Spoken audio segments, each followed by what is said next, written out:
आचार्य अकॅडमीचे आचार्य प्राध्यापक ज्ञानेश्वर मुटकुळे सर, त्यांचे सर्व सहकारी, मंचावरचे सर्व सन्माननीय, समोर उपस्थित विद्यार्थी आणि पालक मित्र, एक तरुण प्रचंड वेगाने चालत चालत जंगलाच्या दिशेने आत शिरला. दमला होता, थकला होता.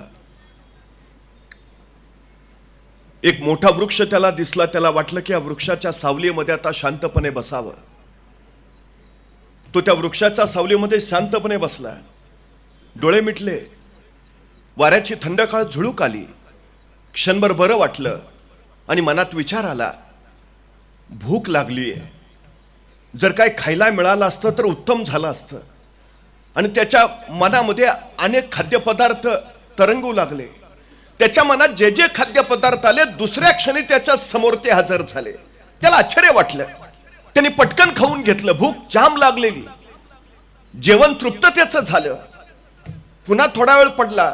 डोळे मिटले आणि मनात विचार आला, जेवण उत्तम झालं, पण थोडं थंड काहीतरी प्यायला मिळालं असतं तर बहार आली असती. आणि त्याच्या मनात परत थंड पियाची चित्र तरळू लागली आणि काही क्षणात लगेच त्याच्या समोर ते हजरही झालं. जे प्यायचं होतं ते थंड त्यांनी शांतपणे पिलं. आता पोट भरलेलं, डोळे जडावलेले. तो त्या झाडाच्या बुंद्याला टेकून बसला आणि त्याच्या मनात विचार आला, झाड उंच दिसतंय, प्रचंड जुनं दिसतंय. या झाडावर भूत असली तर? त्याच्या मनात विचार आला आणि क्षणात झाडावर भूतांची सरसर सुरू झाली. तो घाबरला.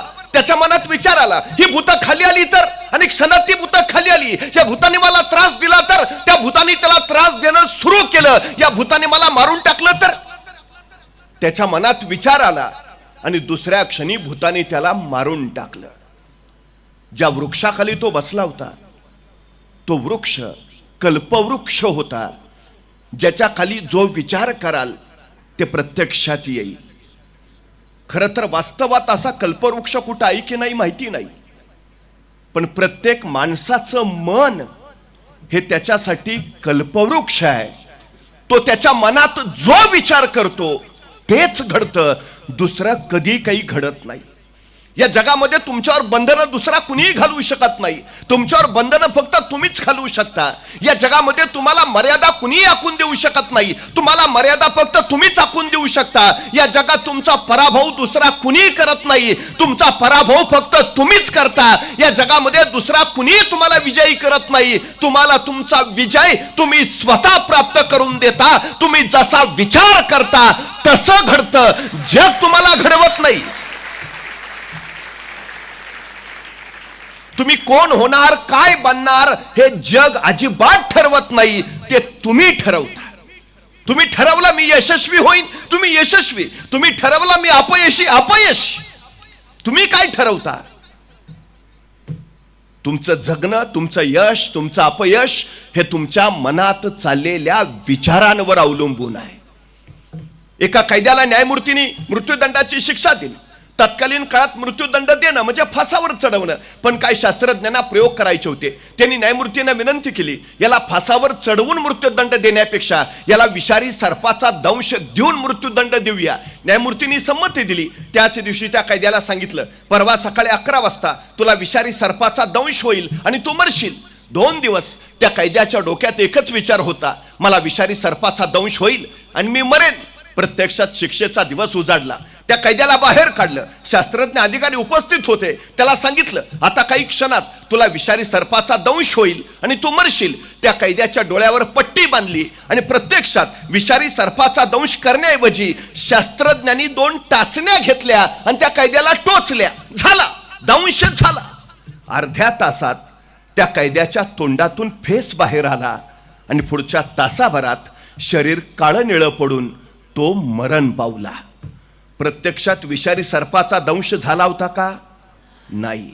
विषारी सर्प तुम्हाला मारत नाही, तुमच्या मनातला विचार तुम्हाला मारून टाकतो. या जगात सगळ्यात सामर्थ्यशाली काय असेल तर तुमच्या मनातला विचार. सगळ्यात सामर्थ्यशाली. चंद्रावर पहिला पाऊल टाकणार नील आर्मस्ट्रॉंग ज्यावेळी चंद्रावर प्रत्यक्ष पोहोचला त्यावेळी पहिल्यांदा पोहोचला नाही, त्याच्या ते असंख्य वेळा त्याच्या विचारातनं तो चंद्रावर पोहोचला होता. राईट बंधूंनी आकाशात विमान उडवलं, प्रत्यक्षात उडवण्या अगोदर कैक वेळा त्यांनी त्यांच्या मनात ते उडवलं होतं. तुम्हाला 99% मार्क डायरेक्ट परीक्षेत पडत नाहीत, तुम्हाला ते आधी कित्येक वेळा तुमच्या विचारात पडावे लागतात, मनात पडावे लागतात, तेव्हा ते प्रत्यक्षात येत. माझ्या पुढचा हा माईक एकदा तयार नाही झाला, तो 2 वेळा तयार झालाय. पहिल्यांदा बनवणाराच्या मनात आणि नंतर प्रत्यक्षात. तुम्हाला काय व्हायचं आहे? डॉक्टर? आधी मनात व्हावं लागेल, मग प्रत्यक्षात व्हाल. काय व्हायचं? इंजिनियर? आधी मनात व्हावं लागेल, मग प्रत्यक्षात. IITians? मनात व्हावं लागेल, मग प्रत्यक्षात. जे मनात ठरवतात तेच घडतं, तेच तुम्ही बनता. जग तुम्हाला बनवत नाही ना घडवत नाही, तुम्ही ठरवायचं. मानसिकता 2 पद्धतीची असते, एक सकारात्मक आणि दुसरी नकारात्मक. तुमची मानसिकता सकारात्मक असेल तुम्ही यशाच्या पायऱ्या चढाल, आणि तुमची मानसिकता जर नकारात्मक असेल तर तुम्ही अपयशाच्या दरीकडे वाटचाल कराल. तुम्ही ठरवता काय? आणि प्रश्न असा आहे, विचार वाईटच का करायचा? ऊर्जा तेवढीच जाते, वेळ तेवढाच जातो, मग त्याच्याऐवजी चांगला विचार का करू नये? सकारात्मक का नाही? ज्या विचारांवर तुम्ही अधिक लक्ष केंद्रित करता ती गोष्ट प्रत्यक्षात येते. सतत सतत सतत 26 पैकी 26 मॅचेस जो नॉकआउट करून जिंकला होता तो जगप्रसिद्ध heavyweight boxer champion Mike Tyson. त्याची लढाई सुरू झाली ती हॉलीफील्ड नावाच्या एका नवख्या बॉक्सर बरोबर. सगळ्या प्रेक्षकांमध्ये उत्साह होता, फक्त औपचारिकता आहे. माईक टायसन एका ठोशातच हॉलीफील्डला पाडेल आणि जिंकेल. 27वी मॅच नॉकआउट. माईक टायसन विश्वविजेता. प्रत्यक्षात स्पर्धेला सुरुवात झाली. हॉलीफील्ड माईक टायसनच्या समोर उभा राहिला. माईक टायसन अत्यंत कसलेला जगप्रसिद्ध हॉलीफील्ड नौका कुणाला माहितीच नाही सुरू झाली आणि माईक टायसन आक्रमण करायला सुरुवात केली. थाड थाड थाड तो ठोसे मारत राहिला. हॉलीफील्डनं पहिले 4 राऊंड फक्त बचाव केला. हॉलीफील्डनं ठरवलं होतं पहिल्या या 4 राऊंड मध्ये माईक टायसनचे डावपेच, त्याची दुर्बल स्थानं, त्याची बलस्थानं बघूया आणि 5व्या राऊंड नंतर मग आपण आक्रमण करायला सुरुवात करूया. 4 राऊंड संपले, 5वा राऊंड सुरू झाला. माईक टायसन आक्रमक स्वरूपात समोर आला. हॉलीफील्ड दबाव धरून होता आणि त्याला संधी मिळाली आणि या हॉलीफील्डनं एकच ठोसा असा मारला. माईक टायसन त्या ठोक्यानं जो पडला तो परत उठलाच नाही. सगळ्या मैदानात स्मशान शांतता पसरली. हे अपेक्षितच नव्हतं. जगजेत्या माईक टायसनला पराभूत करणं अशक्य. कोण कुठला हॉलीफील्ड? त्यांनी 26 वेळा नॉकआउट करून जिंकलेल्या जगजेत्या बॉक्सर माईक टायसनला पराभूत करावं.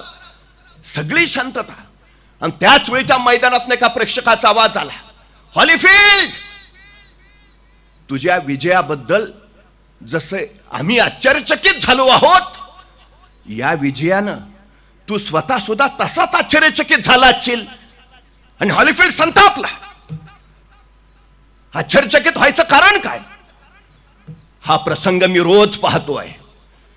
हा प्रसंग मी रोज पाहतोय. मी आज मैदानावर माईक टायसनला खाली पाडला असेल, पण गेली वर्षभर मी रोज मनातल्या मनात या माईक टायसनला खाली पाडतोय, पराभूत करतोय. आश्चर्यचकित काय व्हायचं हे मी रोज रोज पाहतोय. तुम्ही डॉक्टर होताय, डॉक्टर होताय, डॉक्टर होताय, हे स्वप्न तुम्हाला रोज पाहावं लागेल. इंजिनियर होताय, हा विचार तुम्हाला रोज मनात आणावा लागेल. 100 पैकी 100 मिळतातच आहेत. सतत सतत मनात ही चेतना ठेवावी लागेल. बघता बघता हॉलीफील्ड जिंकल्यानंतर मैदानातली काही लोक आत रिंगणात शिरली. त्यातल्या एकानं हॉलीफील्डला कडकडून मिठी मारली आणि तो त्याचा मित्र म्हणाला, मानलं तुला हॉलीफील्ड, मानलं तुझ्या धाडसाला, मानलं तुझ्या निर्धाराला. तसा तिथलाच एक प्रेक्षक म्हटला, त्यात एवढं काय, खेळ म्हटला की हार जीत होत असतेच ना. इतके दिवस माईक टायसन जिंकत होता, आज हॉलीफील्ड जिंकला, त्यात एवढं धाडस वगैरे म्हणायचं काय कारण आहे? तसा तो प्रेक्षक म्हटला, मी हॉलीफील्डचा डॉक्टर आहे आणि 10 दिवसापूर्वीच हॉलीफिल्डला हार्ट अटॅक येऊन गेलाय.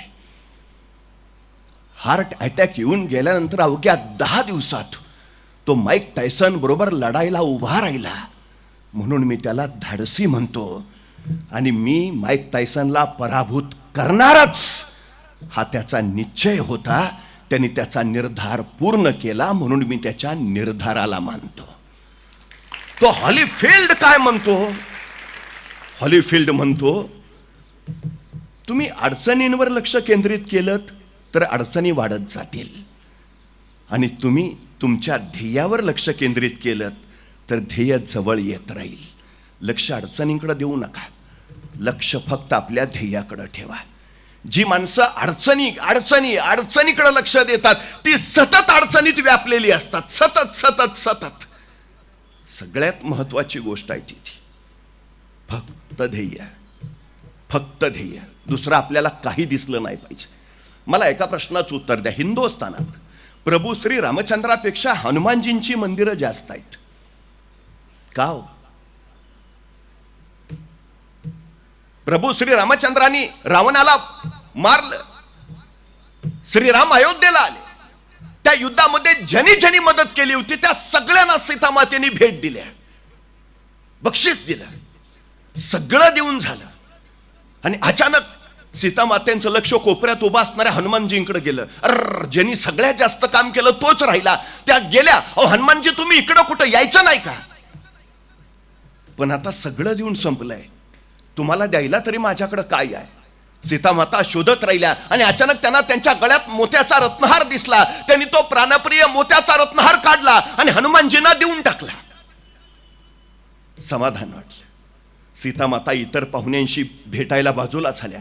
काही वेळानंतर त्यांचं लक्ष अचानक हनुमानजीकडे गेलं. एका खांबाजवळ बसून हनुमानजी तो मोत्याचा रत्नहार हातात घेऊन त्यातला एक एक मोती दातात घेऊन फोडत होते आणि उघडून बघत होते. सीतामातेनं काही कळे ना, एवढा मौल्यवान मोत्याचा रत्नहार बाबा फोडतोय कशाला? त्या धावत धावत आल्या. हनुमानजी करताय काय? मोती का फोडताय?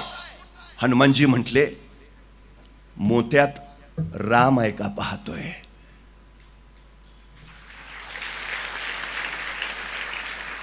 मोत्यात राम आहे का पाहतोय. सीतामाता म्हणल्या, मोत्यात कसा राम असेल? तसा तो रत्नहार त्याने पटकन सीतामातेकडे देऊन टाकला. यात राम नाही ना? मग हे माझ्या कामाचं नाही, मला नको. ज्यात राम आहे ते माझ्या कामाचं आहे, ज्यात राम नाही ते माझ्या कामाचं नाही. मला हवंय काय? श्रीराम. मला करायचंय काय? जे श्रीराम सांगतील. माझं जगणं वागणं श्वास ध्यास श्रीराम. हनुमानजींचा जो श्रीरामाचा ध्यास आहे ना, तुम्हा विद्यार्थ्यांचा तुमच्या ध्येयाचा ज्यावेळी ध्यास बनेल त्यावेळी तुम्ही सर्वोत्तम आणि सर्वोत्कृष्ट व्हाल. तुम्ही तेच करायचं जे तुम्हाला ध्येयाकडे नेईल. तुम्ही ते हातातच घ्यायचं नाही जे तुम्हाला तुमच्या ध्येयापासून विचलित करेल. मी काय करेन? जे मला मार्क देईल. मी काय नाकारेन? जे माझे मार्क कमी करेल. मी फक्त आणि फक्त तेच करेन. आपल्या ध्येयाकडे फक्त नेणार जे काही असेल ते स्वीकारेन. जे विचलित करणार आहे नाकारेन, बाजूला करून टाकेन. हनुमानजींचं ध्येय ठरलं होतं. तुमचं ध्येय ठरलंय, डॉक्टर व्हायचं आहे, इंजिनियर व्हायचं आहे, IITians जे असेल ते. फक्त ध्येयाचा ध्यास धरा. अडचणींकडे लक्ष नका देऊ, अजिबात नको. अडचणी कुणाच्या वाट्याला येतात? ज्याच्या त्या सोडवायची ताकद असते त्याच्याच वाट्याला येतात. संकट कुणाच्या समोर येतात? ज्याच्यात सामर्थ्य आहे त्याच्याच समोर येतात. आणि संकट कुणाला चुकलीत? ती श्रीरामांनाही चुकली नाहीत आणि भगवान श्रीकृष्णांनाही चुकली नाहीत. मग ते आपल्याला येणार नाहीत? मला एका प्रश्नाचं उत्तर द्या. कुठल्या दगडावर घाव जास्त घातले जातात? ज्या दगडातनं सुंदर मूर्ती तयार करायची असते त्याच दगडाला घाव सोसावे लागतात. तुम्ही समजून जा.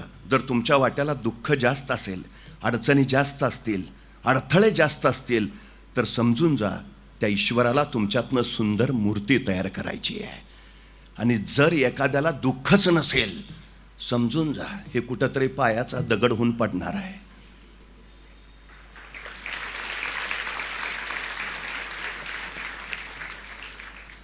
तुमची निवड चांगल्या कामासाठी केली आहे. संकटांशी भेटणं आणि संकटांशी लढणं ज्याला जमतं त्याला ध्येय गाठता येतं, त्यालाच ध्येय गाठता येतं. अडचण काय आहे? तुमचं ध्येय ठाम आहे ना, मग अडचणी अशा बाजूला होतील. वर्गात शिक्षक शिकवत होते, काल दिलेल्या उताराच्या वह्या तपासत होते. अचानक एका मुलाजवळ आले, वही दाखव. तो मुलगा उभा राहिला, मान खाली घातली, म्हणजे नाहीच आणलं साचपण लिहून. हात पुढे कर. त्या मुलानं हात पुढे केला आणि गुरुजी छडी मारणार तेवढ्यात थबकले. म्हटले, तुला मारून तरी काय उपयोग आहे, तुझ्या हातावर विद्येची रेषाच नाही. त्या पोराला वाईट वाटलं. त्यांनी स्वतःचा हात नीट बघितला. माझ्या हातावर विद्येची रेषा नाही, म्हणजे गुरुजी मी शिकणार नाही? अरे कसा शिकशील, विद्येची रेषा कुठं आहे? त्या मुलाने विचारलं, गुरुजी विद्येची रेषा कुठं असते? गुरुजींनी दाखवलं, इथं इथं ही अशी रेषा असते. त्यांनी ते बघितलं आणि झटकन वर्गाच्या बाहेर गेला. 5 मिनिटांनी परत आला, त्यावेळी त्याचा हात रक्ताळलेला होता. गुरुजींनी विचारलं, काय केलंस? आणि तो मुलगा म्हणाला, गुरुजी नियतीनं जी विद्येची रेष माझ्या हातावर काढली नव्हती ती मी बाहेर जाऊन चाकून काढून आलो आहे. आता विद्या घेण्यापासून मला कोण रोखेल? बघा माझी विद्येची रेषा. त्या मुलाचा निर्णय ठाम होता, शिकायचं आहे, शिकायचंच आहे, किती अडचणी येऊ दे, शिकायचंच आहे. तोच विद्यार्थी पुढं व्याकरणाचार्य पाणिनी म्हणून प्रसिद्धीस आला. मोठी माणसं तीच झालीत ज्यांच्या वाट्याला संकट आलीत. मोठी माणसं तीच ज्यांनी संघर्ष केलाय. रस्त्यावरच्या विजेच्या खांबाखाली बसून डॉक्टर बाबासाहेब आंबेडकरांनी अभ्यास केला आणि ते अमेरिकेच्या कोलंबिया विद्यापीठात गेले. आज अमेरिकेच्या कोलंबिया विद्यापीठामध्ये त्यांना आदर्श मानणारे अमेरिकेचे राष्ट्राध्यक्ष बराक ओबामा यांनी आंबेडकरांचा पुतळा तिथं उभा केलाय आणि त्याच्या खाली लिहिलाय, symbol of knowledge doctor B.R. Ambedkar.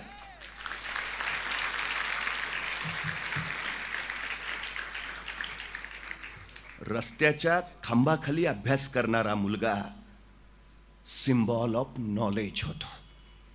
ते असं म्हटले असते तर नाही केला असता अभ्यास, पण लाईट नव्हती ना, नाही झाला असता आम्ही पण ती पुस्तकच मिळाली नाहीत ना. कारण नाही सांगितली, अजिबात नाही. जी कारण सांगतात ती माणसं कधी यशस्वी होत नाहीत, आणि जी माणसं यशस्वी झालीत त्यांनी कधी कारण सांगितली नाहीत, अजिबात नाही, विषयच नाही. उगाच कारण, आम्ही गरीब आहे ना, चांगला आहे ना, श्रीमंत व्हायला तुला मिळालेली सर्वोत्तम संधी आहे. नाही, मला जरा बुद्धी कमीच आहे. उत्तम विद्वान व्हायला तुला मिळालेली सर्वोत्तम संधी आहे. कारण कसली सांगता? स्वतःच्या कमतरताना बलस्थान बनवा आणि या बलस्थानाच्या बळावर स्वतःच्या कर्तृत्वाचा ध्वज फडकवा. हे सगळ्यात मोठं यशाचं सूत्र आहे.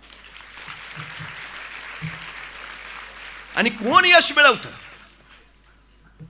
श्रीमंतांच्या महालात राहणारी पोरं गुणवत्ता यादीत कधीच येत नाहीत. राबणाऱ्या आईवडिलांची पोरं तुम्हाला गुणवत्ता यादीत दिसतील. अनुकूल परिस्थिती तुमच्यातले उपजत गुण कधीच बाहेर काढत नाही. प्रतिकूल परिस्थितीच तुमच्यातले उपजत गुण बाहेर काढते. त्यामुळे तुमची परिस्थिती कशी असू द्या, परिस्थितीला दोष देऊन स्वतःचे दोष लपवू नका. सगळ्यात महत्वाची गोष्ट, तुमच्यात काही कमी नाही, काही कमी नाही, सगळं आहे तुमच्यात. इतरांना जसे 2 डोळे आहेत तुम्हालाही 2 डोळे आहेत, 2 हात तुम्हालाही आहेत, डोकं आहे, पाय आहे, सगळं आहे. इतरांना 24 तास मिळतात, तुम्हालाही दिवसाचे 24 तासच मिळतात. पण मिळालेल्या गोष्टींचा कोण कसा किती अचूक वापर करतो याच्यावर त्याचं यश ठरतं. कारण कसली सांगता? अजिबात नाही, अजिबात नाही. सगळ्या गोष्टी तुमच्यात आहेत. आपल्यातल्या क्षमतांना पात्रतेचं रूप देता आलं की मग योग्यता कमावता येते. क्षमता ओळखणं, त्याला पात्रतेचं रूप देणं आणि मग स्वतःची योग्यता उभा करणं, हे म्हणजे स्वतःला घडवणं. हे घडवणं आम्हाला जमलं की मग बाकी कुणी येऊन तुम्हाला घडवत नाही, तुम्ही घडवत असता. तुम्ही घडवत असता. असतातच क्षमता प्रत्येकात, नाहीत असं नाहीच आहे. काही सगळ्या गोष्टी असतात प्रत्येकात, काही ना काही अलौकिक आहेच. फक्त त्याचा शोध घेऊन आम्हाला तो विकसित करता आला पाहिजे. मग जग तुमच्या पायाशी लोळण घेतं, मग तुम्हाला कुणी अडवत नाही. तिथं एक गोष्ट कायम लक्षात ठेवा, आपल्यातल्या क्षमतांचा तुम्ही सतत सतत सतत वापर केलात म्हणजे ती विकसित होते. या जगात काही अवघड आणि काही सोपं असं काही नसतं.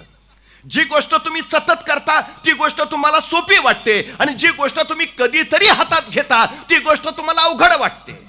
तुम्हाला गोष्ट सोपी करायची आहे ना, सतत हातात घ्या. भीती कशाची वाटते? जे अवघड आहे त्याची. भीती कशाची वाटते? जे कठीण आहे त्याची. मग ते कठीण काय आपण हातातच घेत नाही. मग भीती घालवण्याचा एकमेव मार्ग, बचावाचा एकमेव पर्याय आक्रमण. कशाची भीती वाटते? त्याच्यावर आक्रमण. हा बचावाचा सर्वोत्तम मार्ग आहे. बचावाचा सर्वोत्तम मार्ग पळ काढणं नाही. बचावाचा सर्वोत्तम मार्ग वाट टाळणं नाही. बचावाचा सर्वोत्तम मार्ग आक्रमण.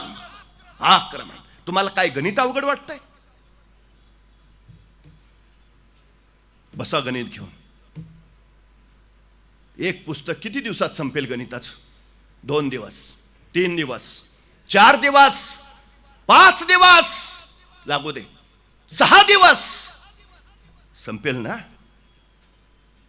6 दिवसात संपवलं की परत सुरुवात करा. तेच पुस्तक 1 दिवस, 2 दिवस, 3 दिवस, 4थ्या दिवशी संपून जाईल. परत हातात घ्या, परत सुरुवात करा. 1 दिवस, 2 दिवस, 2.5 दिवस, संपलं. परत हातात घ्या.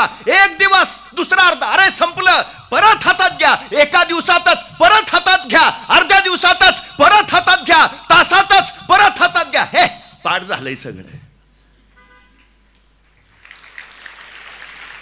एकच गोष्ट सतत सतत. तुमच्याकडे काय आहे काही नाही काही फरक पडत नाही. सातत्य हा एकमेव गुण जर तुमच्याकडे असेल ना, तर या जगात तुम्हाला कुणी अडवू शकत नाही. कुणी. फक्त सातत्य.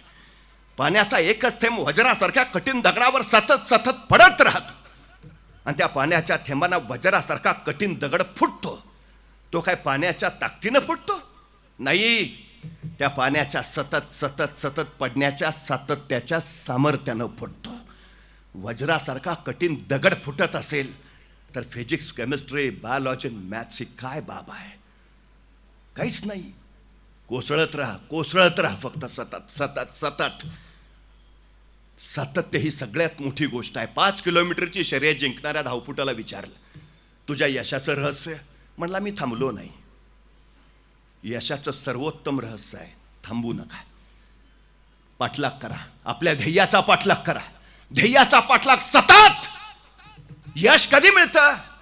तुम्ही जेवढं करताय तेवढं केल्यावर नव्हे. तुमची क्षमता जेवढी आहे त्याच्यापेक्षा अधिक केलं तर अधिक यश मिळतं. तुम्हाला 80% पडलेत? नाही, ते पेपरच अवघड होता. गपरे, तू अभ्यासच 80%चा केला होता. तुम्हाला 60% पडलेत? 60चाच अभ्यास झाला होता. तुमचे कष्ट किती आहेत याच्यावर ठरतं तुमचे मार्क किती होणार. तुम्हाला येत नाही, मला डोकंच नाही, मला बुद्धीचं नाही, मग मला सुचतच नाही, मला आठवतच नाही. सोडून द्या कारण, सोडून द्या. सगळं तुमच्यात आहे. वस्तुस्थिती ही आहे की जेवढा तुम्ही अभ्यास करता तेवढेच तुम्हाला मार्क पडतात. ह्या जगात कुणालाही अभ्यासापेक्षा अधिक कुणी देत नाही, आणि अधिक केलं म्हणून तुमचं कमी कुणी करत नाही. बाहेर बाजूला घरी सांगायला ठीक आहे, नाही केलता अभ्यास, घरच्यांनी समजून जा. काही अर्थ नाही. तुमच्यात सगळ्या क्षमता आहेत. तुमच्या सगळ्या क्षमतांचा तुम्ही पुरेपूर वापर केला तर तुम्ही जग जिंकू शकता. आईन्स्टाईनने शोध कमी लावलेत? अजिबात. अफाट शोध. तो आईन्स्टाईन म्हणतो माझ्या मेंदूचा मी 0.10% वापर केलाय, तरी एवढे शोध लावलेत. आता आईन्स्टाईनच 10% वापर करत असेल तर आपण किती टक्के करत असू? आम्ही 1 किंवा 2% असणार. क्षमता आहे, 100% क्षमता आहे. वापर, तो वापर करायला हवा, अधिक वापर करायला हवा. भाग मिल्खा सिंग भाग बघितला? त्याचा प्रशिक्षक काय सांगतो? 1 round, 2 round, 3 round, 4 round, 5 round, 6 round, 7 भाग. मिल्खा भाग. पळून पळून मिल्खाच्या तोंडाला कोरड पडते. कोरड्यामुळे तोंडातनं रक्त येतं. तो प्रशिक्षकाजवळ येतो, बास मर जाऊंगा. त्याचा प्रशिक्षक म्हणतो मर. पण हा राऊंड पूर्ण कर. आत्तापर्यंत जेवढे राऊंड पूर्ण केलेस ते तुला विजयी करणार नाहीत. क्षमता संपल्यानंतर ज्यावेळी तू शेवटचा राऊंड हा पूर्ण करशील ना, तो तुला विश्व विजेता बनवेल. क्षमतेपेक्षा अधिक अधिक अधिक तुटून. आणि या जगात अजून कुणी अभ्यास करून मेल्याची नोंद नाही, अजिबात नाही. नाही गेले 3 रात्री अभ्यासच करत होता, अजिबात नाही, होतच नाही असं. त्यामुळे उगाच काहीतरी ते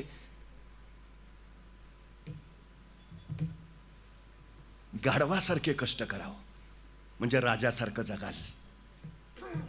पण या दिवसात जर राजासारखे जगलात तर आयुष्यभर गाढवासारखे कष्ट करावे लागतील. गाढव व्हायचंय का राजा हे तुम्ही ठरवत असता. आणि भाग्यवान आहे हो तुम्ही. एवढं कधी कुणाला मिळतं?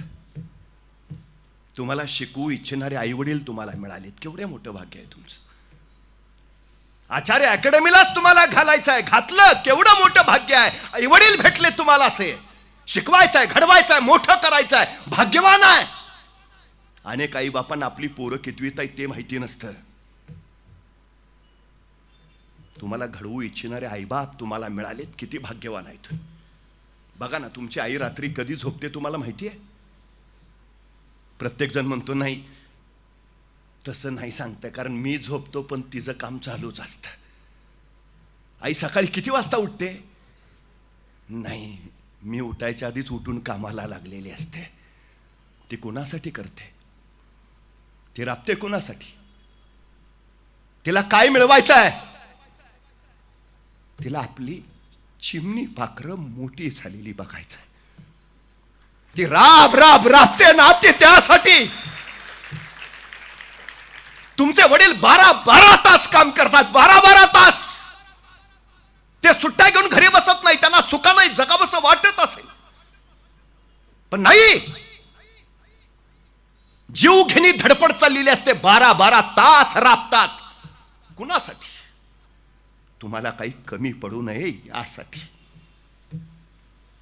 तुम्हाला माहिती आहे, आचार्य अकॅडमीचा प्रत्येक प्राध्यापक तुम्हाला आज शाळेत वर्गात शिकवायचं असेल तर आदली रात्र काय शिकवायचं आहे त्याचा अभ्यास करतो. उद्या जे शिकवायचं आहे त्याचा आदली रात्र अभ्यास करतो. तुमचे आई वडील जेवढे राबतात, तुमचे शिक्षक जेवढे तुमच्यासाठी कष्ट करतात, तेवढा तुम्ही अभ्यास करता? तेवढा राहू द्या, 25% जरी केलात ना तरी गुणवत्ता यादीत याल.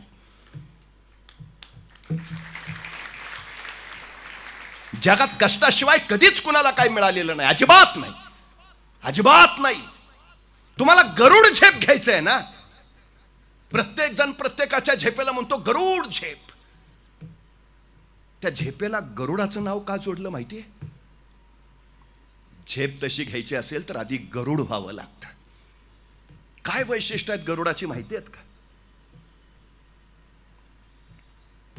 तुम्ही गरुड कधी कावळ्यांबरोबर फिरताना बघितलाय का? चिमण्यांबरोबर गप्पा मारत बसलाय? हा, पोपट्याला म्हणतोय चल क्रिकेट खेळू. बघितलाय का? चुकून नाही. तो नसतो कुणाच्यात. तो त्याचा वेळ फालतू घालवतच नाही कावळ्याबरोबर. मग तुम्हाला गरुड झेप घ्यायचं आहे ना, मग तुम्ही चिमण्यांच्या मागं का फिरता? तुम्ही तुमच्या ध्येयाच्या मागं फिरलं पाहिजे ना, गरुडासारखं. मी कायम सांगतो, तुम्ही ज्याच्या संगतीत असाल ना, तुम्ही त्याच्यासारखे होऊन जाता. तुम्हाला 45% मार्क असू दे, पण तुमचे सगळे मित्र 95% असू देत. एका वर्षाच्या तुमचे मार्क सुद्धा 95% झालेले तुम्हाला दिसतील. आणि तुम्हाला 95% मार्क असू देत आणि तुमचे सगळे मित्र 45 वाले असू देत. एका वर्षात तुम्ही 45% आल्यावर आलेले दिसाल. तुम्हाला तुम्ही कुणाच्या संगतीत आहे याच्यावर तुमचं भविष्य ठरतं. गरुड व्हायचंय ना, गरुड संगतीतच नसतो. माझा मी तो एकटा आहे, राजा आहे, आय एम द किंग. ह्या चिल्ल्या पिल्ल्यात खेळत बसत नाही आपण. ज्याला काहीतरी मोठं करायचंय, बिग करायचंय, तो खाली नसतोच. बघा कधीतरी 100 पैकी 100 मार्क मिळवणारी पोरं तुम्हाला बाहेर किती वेळ दिसतात.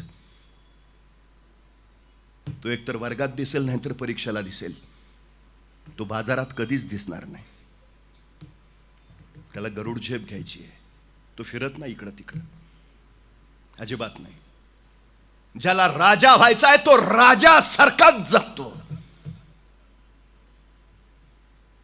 पाऊस येतो, वादळ सुटतं, आणि इतर सगळे पक्ष आपापलं घरटं शोधतात, निवारा शोधतात, सावलीत जाऊन बसतात.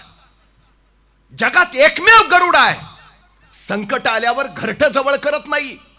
त्या संकटात घुसतो, वादळात घुसतो, आणि त्या वादळाच्या वाऱ्याच्या वेगाचा वापर करून आणखी आकाशात उंच उंच उंच स्वतःची उंची वाढवत जातो. तो गरुड सांगतो, संकटांना अडचणी नव्हे, संकटांना संधी माना. तो वादळाच्या बळावर स्वतःची उंची वाढवतो आणि पुढे जातो.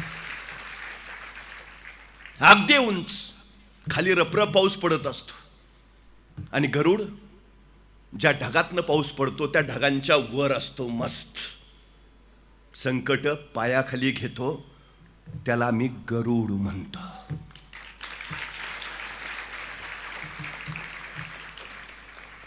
गरुड कधी शॉर्टकट मारत नाही.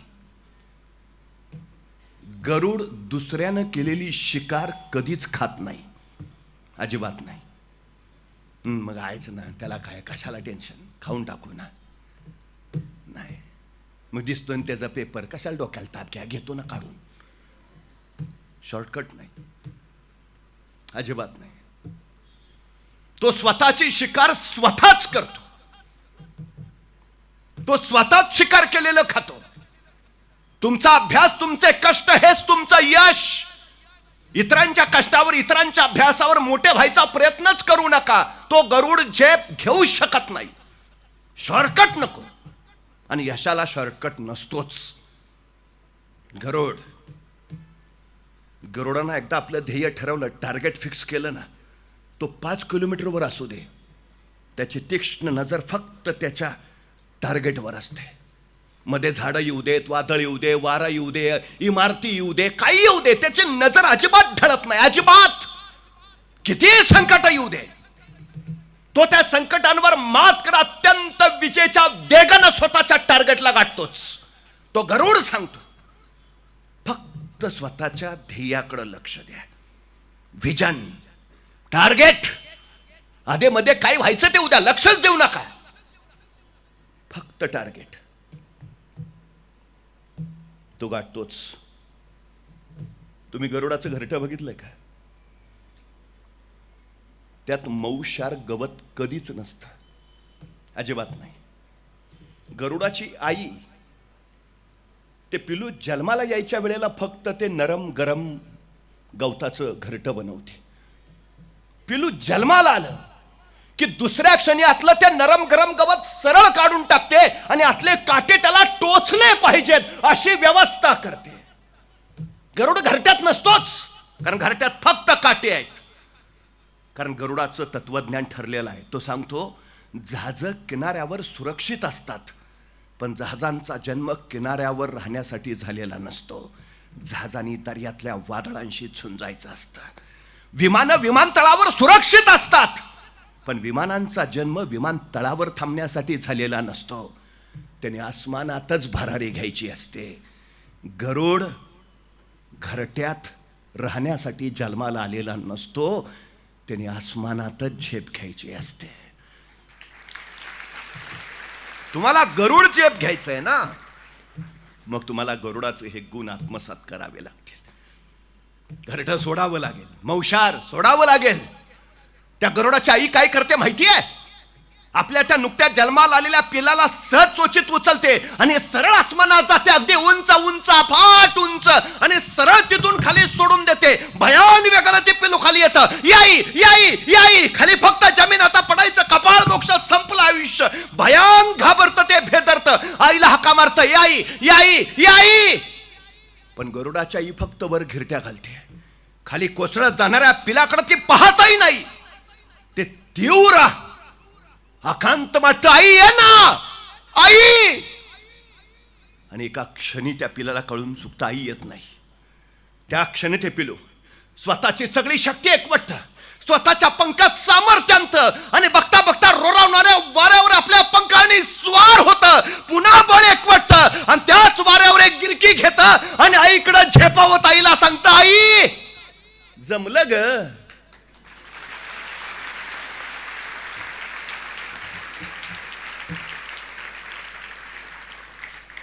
का गरुड होता येत? जन्मता संकटांशी लढणं भिडणं ज्यावेळी नशिबात येतं त्यावेळी गरुड होता येत. मी पालकांना कायम सांगतो, पोरं सावलीत ठेवू नका, मग उन्हात गेल्यावर लगेच बिघडतं. लागू द्या ना ऊन, धडपडू द्या, पडू द्या, खरचटू द्या, बघू द्या त्याला त्याचं रक्त, कळू द्या वेदना. त्या वेदनांवर मात करायचं सामर्थ्य येऊ द्या त्याच्यात.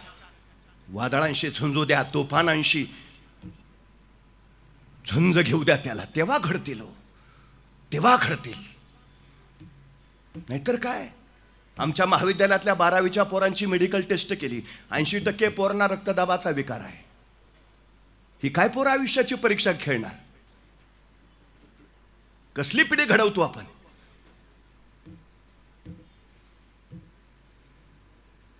पूर्वी पोरं मैदानात इतकी खेळायची, आई धरून जाऊन ओढत ओढत मारत मारत आणायची, मेल्या बस अभ्यासाला. आता मेल्या बाहेर जा म्हणलं तरी पोरग बाहेर जात नाही. पोरग करतो काय? पोरग मोबाईलवर रील्स तरी बघतं, वेब सिरीज तरी बघतं, नाहीतर गेम तरी खेळतं. कशाला ते बाहेर जाईल? ज्ञानेश्वर सर परवा अमेरिकेच्या संसदेमध्ये डॉक्टर जेरेट हॉर्वाथ नावाच्या शास्त्रज्ञांनी एक अहवाल ठेवला. अमेरिकन सिनेटनं तो मंजुरी केला. डॉक्टर झेरेट हॉर्वाथ काय सांगतात की 20 वर्षापूर्वीच्या मुलांपेक्षा आताची मुलं बौद्धिक दृष्ट्या अत्यंत कुमकुवत आहेत. त्यांच्यात क्रिएटिव्हिटी नाही, निर्णय क्षमता नाही, त्यांची एकाग्रता प्रचंड कमी झालेली आहे. हे हॉर्वथ सांगतो, 20 वर्षाच्या आधीची ना आताची. त्यांनी असंही सांगितलं उदाहरणादाखल की 40 वर्षाचा एखादा व्यक्ती समोर आणा आणि 20 वर्षाचा एखादा तरुण त्याच्या समोर आणा, तुमच्या लक्षात येईल 40 वर्षाच्या व्यक्तीपेक्षा 20 वर्षाचा तो तरुण तुम्हाला अधिक वृद्ध झालेला दिसेल. आतापर्यंत बायोलॉजिकल सायन्स असं सांगत होतं की मागच्या जनरेशन पेक्षा पुढची जनरेशन अधिक स्मार्ट, अधिक हुशार, अधिक सामर्थ्यशील असते. त्याच्या अहवालानं त्याला तडा दिला. हॉर्वथ असं सांगतात की ही पिढी अशी आहे की जी मागच्या पिढीपेक्षा सगळ्याच गोष्टीत कमी आहे, एकदम कमी आहे. ती लवकर वृद्ध होतीये, तिची बौद्धिक क्षमता कमी आहे, तिची निर्णय क्षमता कमी आहे, तिची एकाग्रता कमी आहे, तिची क्रिएटिव्हिटी कमी आहे, इनोव्हेशन करू शकत नाही, अशी परिस्थिती आहे. याचं कारण त्याने काय सांगितलं? 20 वर्षापूर्वीच्या तरुणांच्या बालपणी त्यांच्या हातात मोबाईल नव्हता आणि आताच्या मुलांच्या हातात जन्मल्याबरोबर मोबाईल आहे. हे त्यांच्या या सगळ्या कमतरतेचं कारण दिलंय, सगळ्या कमतरतेचं. आमच्या मुलांना रील्स बघायची सवय लागली आहे. 1 मिनिटापेक्षा त्याचा मेंदू आता एकाग्रच होऊ शकत नाही, कारण रील्स 1 मिनिटाची असते. तो अभ्यासाला बसल्यावर 1 मिनिटापेक्षा नाही. हॉर्वथचा अहवाल असा सांगतो की 1 तासामध्ये 38 मिनिटं मुलं त्यांची मनं भरकटलेली असतात. 1 तासात 38 मिनिटं. मग दिवसाची त्यांची मनं भरकटण्याचा टाइम स्पॅन काय असेल? कशी एकाग्र होतील? काय कॉन्सन्ट्रेशन असेल त्यांचं? मग शिकवलेलं त्यांना कळेल का? वाचलेलं त्यांना समजेल का? काही मुलं ऑनलाईन अभ्यास करतात, ऑनलाईन परीक्षा देतात. हॉर्वथ असं सांगतात की कागदावर लिहिलेलं वाचणं किंवा कागदावर लिहिणं ही प्रक्रिया करणारी मुलं ऑनलाईन किंवा आयपॅड मोबाईलवर अभ्यास करणाऱ्या मुलांपेक्षा शतपटीनं हुशार आहेत.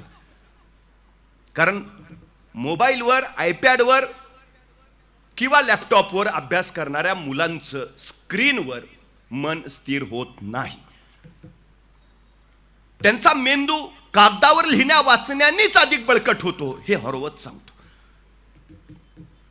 परवा एक फोटो आला होता. भारताचे पंतप्रधान एलॉन मस्कला भेटलेत. एलॉन मस्क यांच्यासोबत त्यांची 2 मुलं आहेत. त्या फोटोत काय दिसतंय? जगातला सगळ्यात श्रीमंत माणूस एलॉन मस्क, ट्रिलिनियर खरबपती आहे तो. 174 देशांची संपत्ती एकीकडं आणि एकट्या एलॉन मस्कची संपत्ती एकीकडं. जगातल्या 174 देशांकडे जेवढी संपत्ती आहे तेवढी एकट्या एलॉन मस्ककडे आहे. इतका श्रीमंत आहे तो. त्याची मुलं कशी असतील? मग पंतप्रधानांना ज्यावेळी एलॉन मस्क भेटला त्यावेळी त्यांच्यासोबत त्यांची 2 मुलं होती. मग या मुलांच्या हातात त्यावेळी काय असेल? मोबाईल, आयपॅड किंवा कुठलं तरी डिजिटल गॅजेट.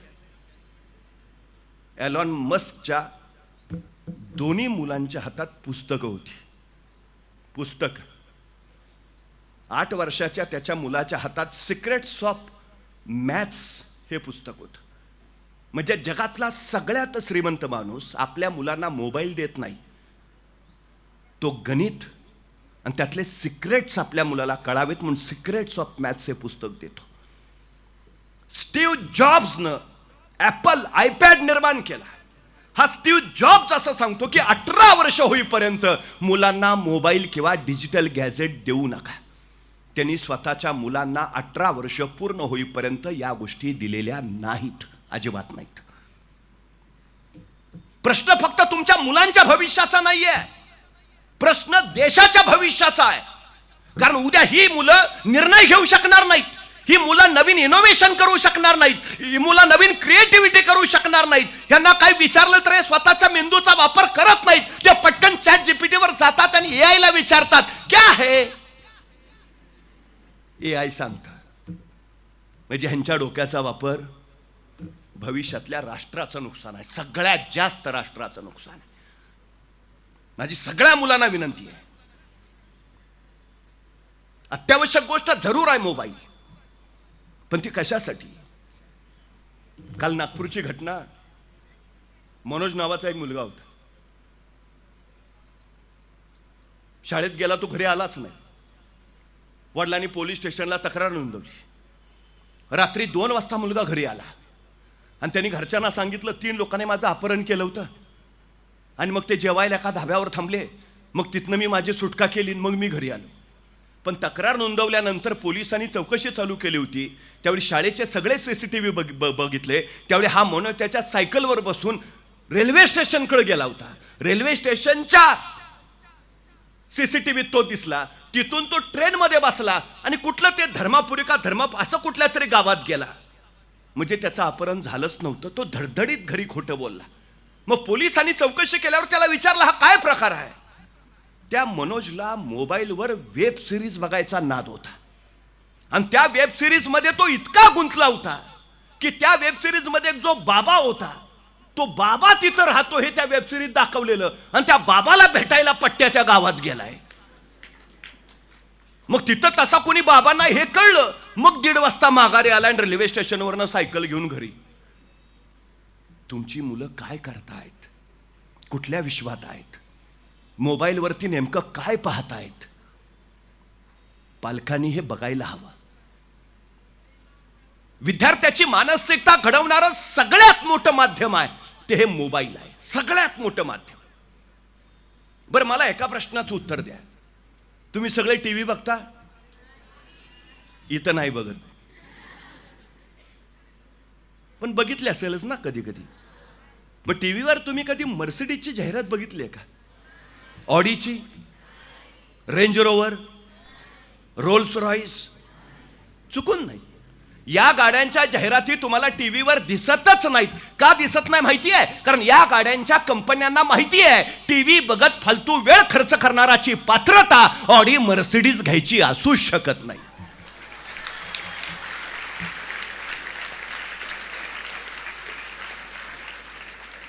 हा आपला ग्राहक नव्हे. ज्याला टीव्ही बघायला वेळ मिळतो तो आपली गाडी घेण्या एवढे पैसे कमवू शकत नाही. बरं, तुम्ही मोबाईलवर कधी जाहिरात बघितली का मर्सिडीजची, ऑडीची? नाही. मग मोबाईलवर जाहिरात कुठली? रमी सर्कल, 3000 कमाओ. कोण आहे आपण? काय करायचं आहे? तुम्हाला महिन्याला 3000 कमवायचे? बिंदास मोबाईल घेऊन बसा. 30,000 चालेल वर्षाला, महिन्याला. बिंदास टीव्ही बघा. पण तुम्हाला जर डॉक्टर व्हायचं असेल, इंजिनियर व्हायचं असेल, IITians व्हायचं असेल, स्वतःच्या आयुष्याचा कर्तृत्वाचा ध्वज कळसावर फडकता ठेवायचा असेल, तर या गोष्टी तुमच्यासाठी नाहीत हे पहिलं लक्षात असू द्या. अजिबात नाही. कारण या तुम्हाला गुणवत्तेकडे घेऊन जाऊ शकत नाही. ज्या गोष्टी तुम्हाला ध्येयाकडे नेतील त्याच गोष्टी करा. ज्या गोष्टी तुम्हाला ध्येयापासून जाण्यासाठी अडवतील त्या बाजूला सारा. अजिबात नको, अजिबात नको. 2963 वन डे मॅचेस झाल्या क्रिकेटचा जन्म होऊन. पण क्रिकेटचा जन्म झाल्यानंतर 2963 वन डे मॅचेस मध्ये एकालाही द्विशतक करता आलं नाही, एकालाही नाही. आणि अशक्य आहे. शक्य आहे का ते? 50 ओव्हरमध्ये 200 रन इम्पॉसिबल. कोण करू शकतो? शक्यच नव्हतं.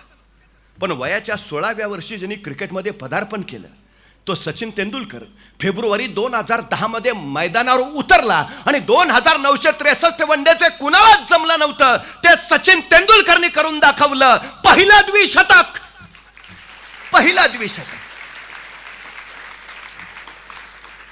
दुसऱ्या दिवशी सगळ्या पत्रकारांनी सचिन तेंडुलकरला विचारलं, काल तुम्ही द्विशतक केलं, मग आज सकाळी उठल्या उठल्या पहिलं पेपर हातात घेतले असतील, सगळ्या पेपरमध्ये पहिल्या पानावर तुमच्या बातम्या, मास्टर ब्लास्टरचं द्विशतक. का उठल्या उठल्या पहिला मोबाईल घेतला? मोबाईलवर सगळ्यांचे मेसेज आले असतील, अभिनंदन, कॉंग्रॅच्युलेशन्स. काय केलं? पेपर घेतला की मोबाईल उठल्या उठल्या?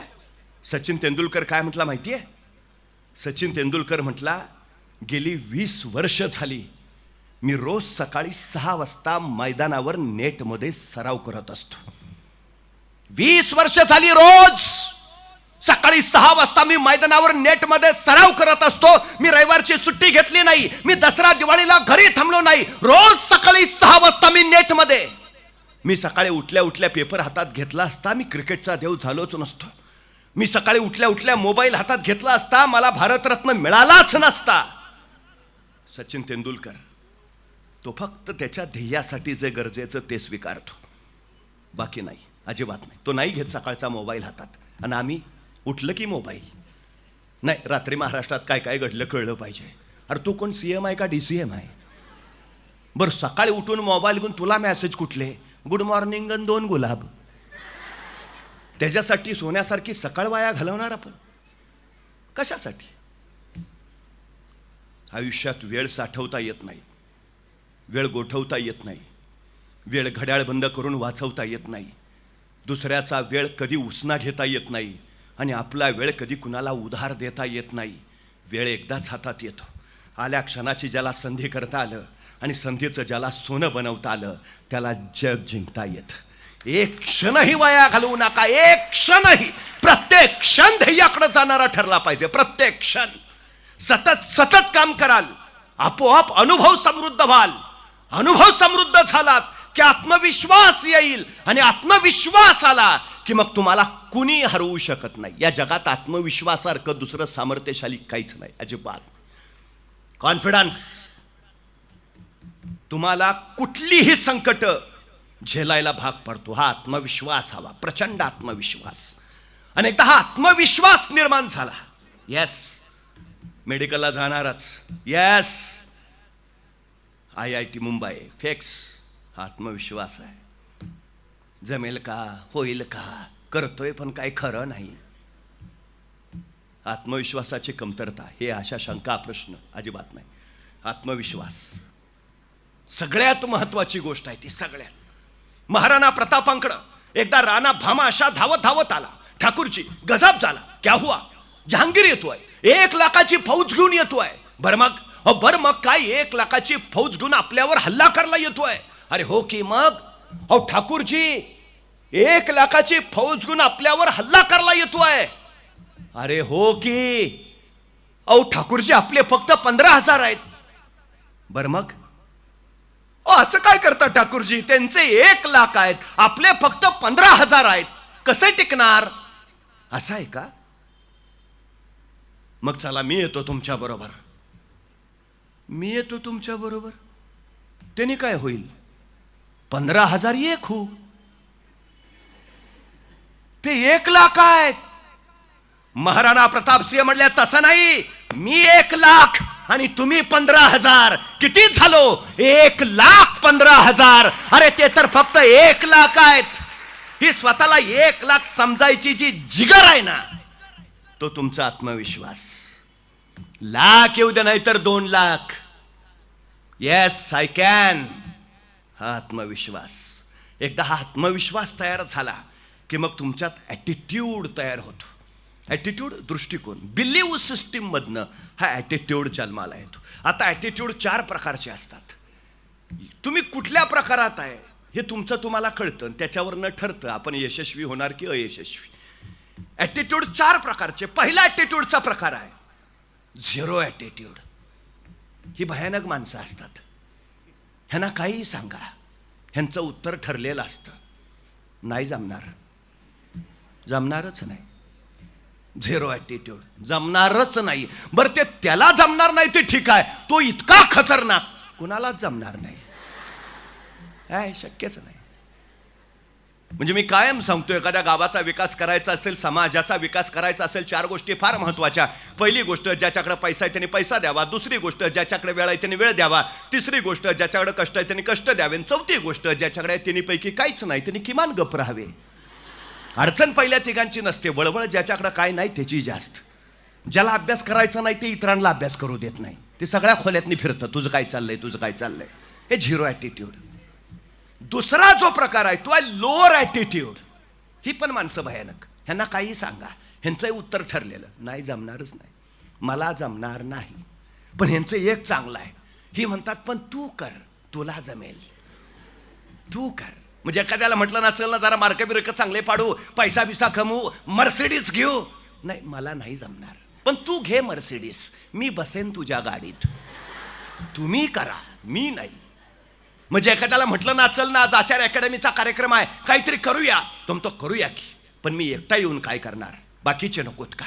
मग आपण त्याला तिथं सोडतो, बाकीचे गोळा करतो, बाकीचे गोळा करून मग त्याच्याकडे जातो, चल आलेत बाकीचे, मग आहेत ना बाकीचे, मी नाही आलं म्हणून काय होत आहे? Lower attitude. तुम्ही करा. तिसरा जो प्रकार आहे तो आहे ॲव्हरेज ॲटिट्यूड. ही माणसं नाही कशालाच म्हणत नाहीत, पण जिंकू सुद्धा म्हणत नाहीत. ह्यांचं एक पेटंट वाक्य असतं, करू ना, प्रयत्न करायला काय हरकत आहे, कायम प्रयत्नवादी, ॲव्हरेज ॲटिट्यूड. आणि शेवटचा जो प्रकार आहे champions attitude. Yes I can, impossible हा शब्द त्यांच्या शब्दकोशात नाही. काही सांगा, yes I can, I can't म्हणतच नाहीत. मग गुण असू दे नसू दे, क्षमता असू दे नसू दे, पैसे असू दे नसू दे, शत्रू बलाढ्य असू दे, यांचा उत्तर एकच, yes I can. Champions attitude. मला एका प्रश्नाचं उत्तर द्या. जंगलातला सगळ्यात उंच प्राणी कोण? जिराफ. जंगलातला सगळ्यात वेगवान प्राणी कोण? चित्ता. जंगलातला सगळ्यात हुशार प्राणी कोण? कोल्हा. आणि जंगलातला सगळ्यात ताकदवान प्राणी कोण? हत्ती. आणि जंगलचा राजा कोण? का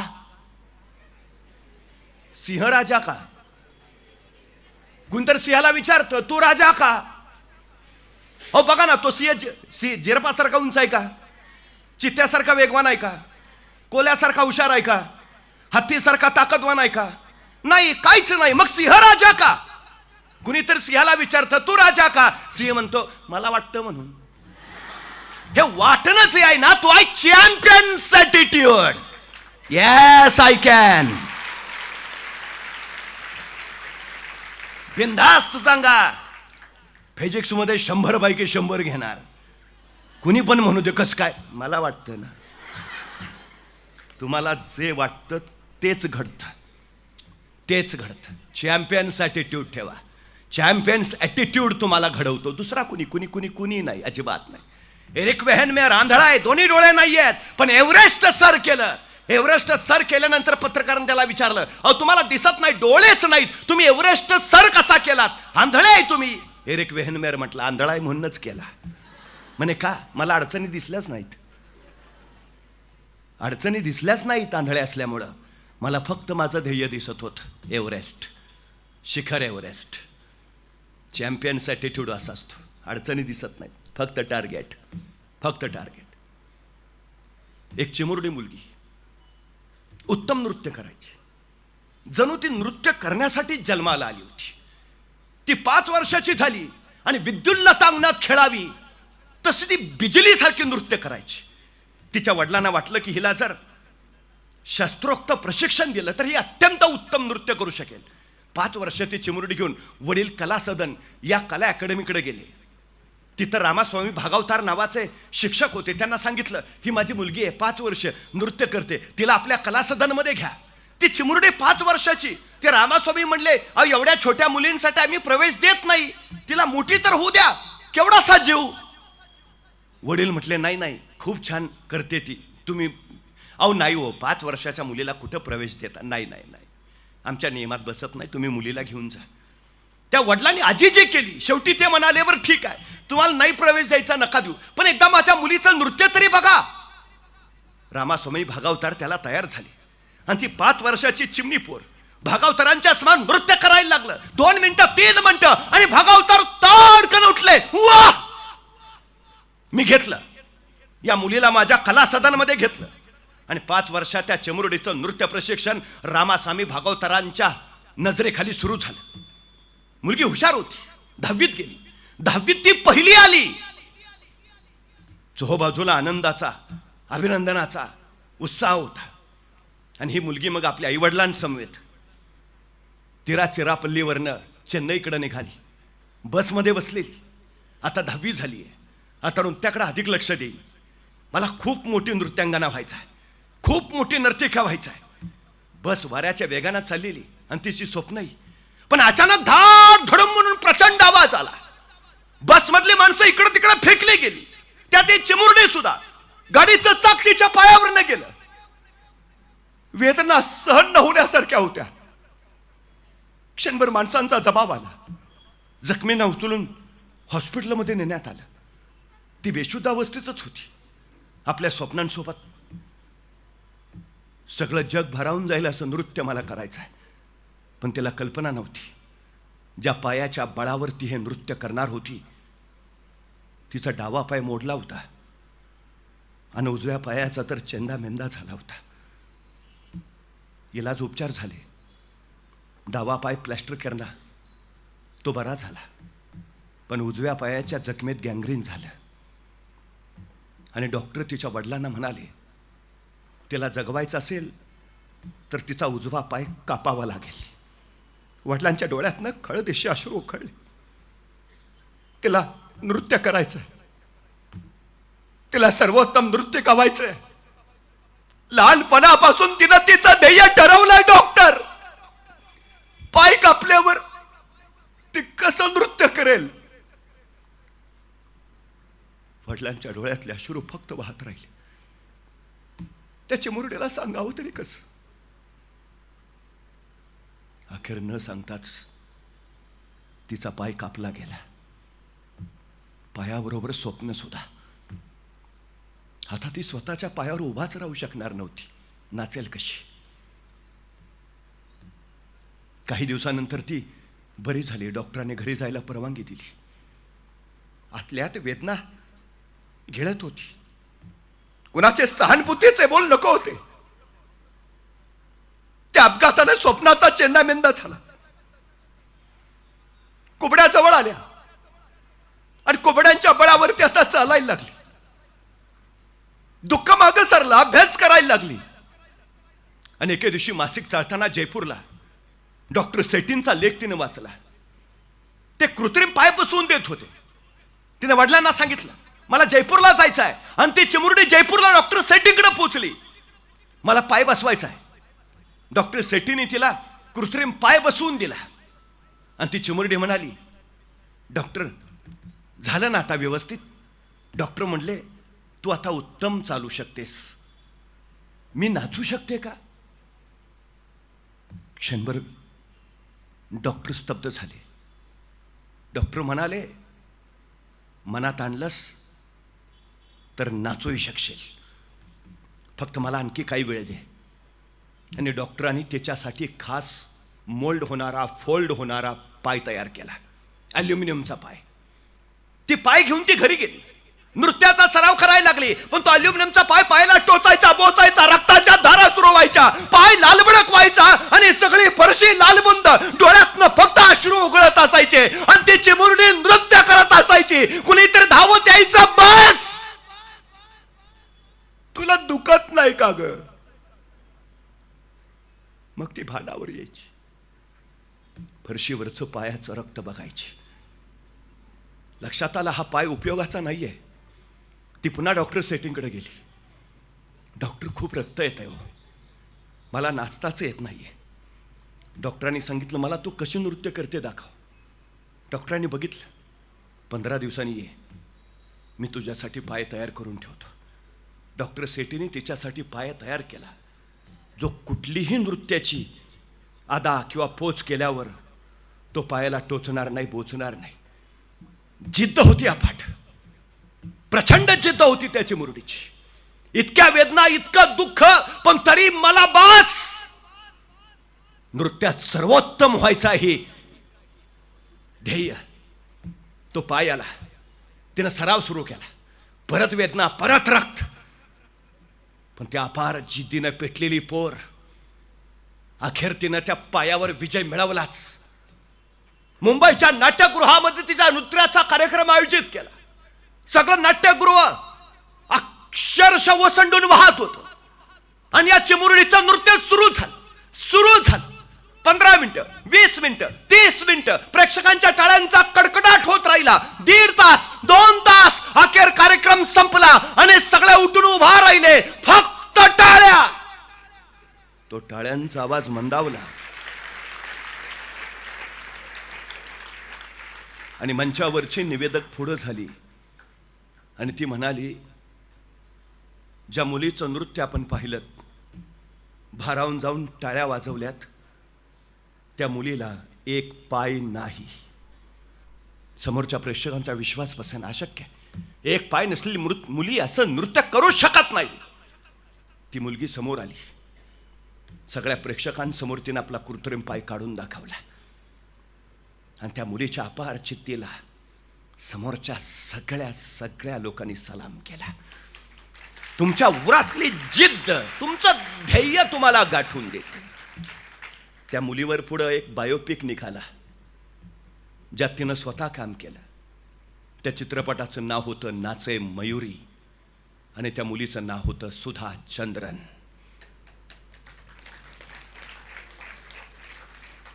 पाय नसलेली मुलगी जर एवढं यश कमवू शकत असेल तर आपण तर धाडधाकट आहोत. सगळं आहे आपल्याकडं. मग यश मिळवण्यापासून आपल्याला कुणी रोखलंय? कुणीच नाही. सुरुवात करा. यश तुमचं वाट बघताय. आचार्य अकॅडमी तुमच्या पाठीशी कायम आहे, मार्गदर्शकासारखी. आपल्या सगळ्यांना मनपूर्वक शुभेच्छा देतो. थांबतो.